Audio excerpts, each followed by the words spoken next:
The government of Turkey has a lot on its plate, and that's an understatement. The last thing they want is to attend to guests. But who wants to pay a visit to Turkey at this time? The Prime Minister of Pakistan. He wanted to go to Ankara. The Turks have told him, no thank you, don't come now. Not sure what the Pakistanis were expecting, but they've got just what they deserved. This country sure has a knack for global humiliation. Pakistan had a big plan laid out, a full delegation led by the Prime Minister himself. Shehbaz Sharif was supposed to leave on Wednesday. With him, Foreign Minister Bilawal Bhutto Zardari and a bunch of senior officials. What were they going for? To show solidarity with Turkiye, because that's what Turkiye needs the most, the solidarity of Pakistan. Brought to it by a heavy delegation of the Pakistani government. Rescue and relief operations, well, they can wait. Pakistan thought Turkiye would lay out the red carpet for its visiting delegation. The opposite happened. Pakistan was told to cancel the visit. Any guesses why? Because Turkiye neither has the time nor the resources to entertain a Pakistani delegation at this point.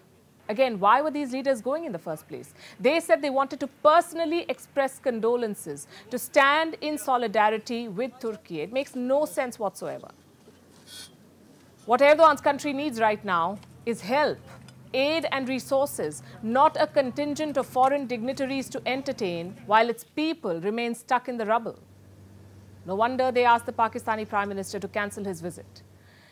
They said they're quote-unquote busy in the earthquake rescue and relief operations.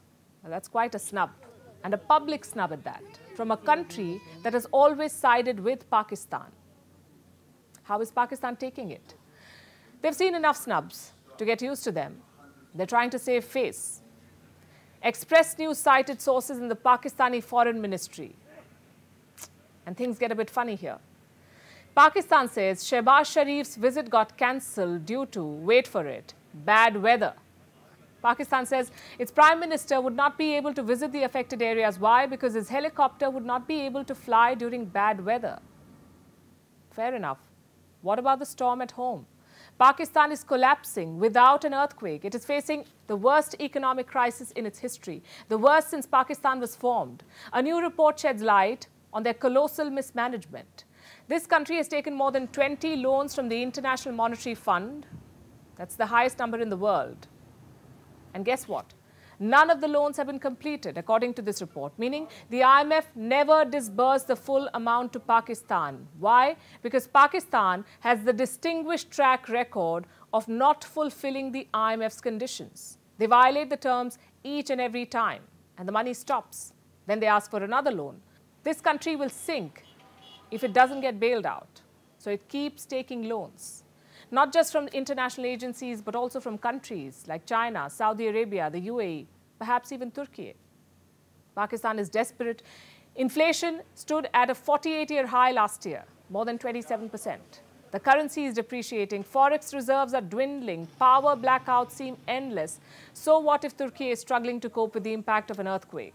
The Pakistani begging bowl waits for none.